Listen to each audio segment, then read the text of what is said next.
I'm sure many of you have heard the painful cry of young women in Afghanistan, saying, "Why were we born women? Even animals have freedom to go where they want to go. Why can't we walk on the road freely?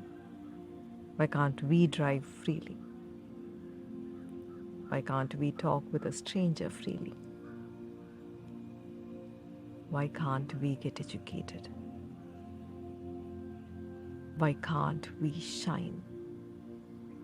It is a calamity to a nation if half its population is going to be oppressed.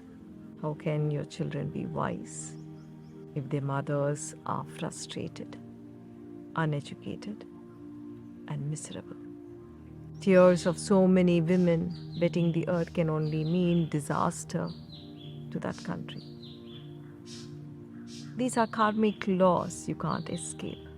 Families, nations, and cultures are proof to this law.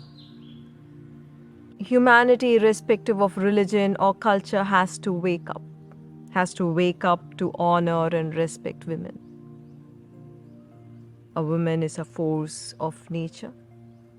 She's like the earth. She births, she nurtures, she inspires. And you cannot crush her.